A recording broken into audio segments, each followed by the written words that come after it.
At least 13 people were killed Tuesday when a rainstorm sent mud and debris coursing through Montecito neighborhoods and left rescue crews to scramble through clogged roadways and down trees to search for victims. The deluge that washed over Santa Barbara County early Tuesday was devastating for a community that was ravaged by the Thomas Fire only a few weeks earlier.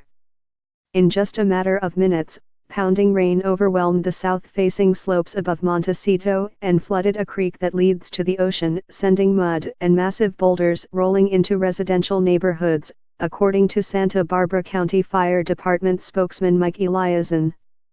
At least 25 other people were injured, authorities said at an afternoon press conference. Crews rescued 50 people by air and dozens more from the ground. "It's going to be worse than anyone imagined for our area," Eliason said in a phone interview Tuesday.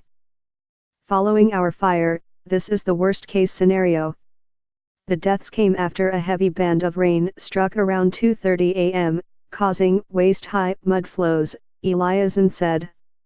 Late Tuesday, about 300 people remained stuck in their homes in Montecito's Romero Canyon neighborhood after impassable roads halted rescue operations, officials said.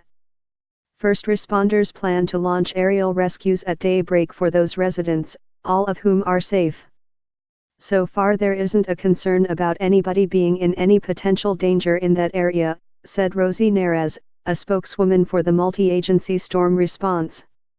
"There's no way in or out, so I mean, at some point you're going to run out of stuff, so you're going to need help." Authorities said the residents are in a mandatory evacuation zone. The mudslide struck a section of the city that is south of the Thomas Fire's burn area and was not subject to a mandatory evacuation, Eliason said.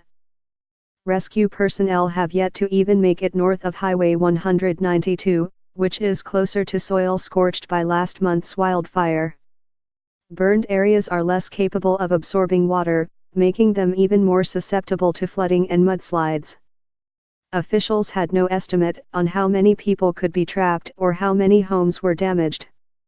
The search for survivors was still underway Tuesday afternoon, with many places inaccessible. Stationed in Hawaii for the Navy, Tyler McManigal, 28, was notified Tuesday that his father and brother were swept away by flooding in Montecito. In a phone interview, he said he knew very little else about what happened. McManigal said when the flash flood and mud flow began, his 64-year-old father, John, woke up and rushed over to wake up his brother, Connor, 23. The pair were unable to make it out of their home in the 300 block of Hot Springs Road, just north of Olive Mill Road. The torrent of brown liquid mixed with branches, rocks, boulders and other debris carried away the family home along with McManigal's brother and father. "They found my brother probably 3/4 of a mile away, south of where the house is, on the 101 freeway," he said, adding that Connor was taken to a local hospital. "My brother is okay," he said.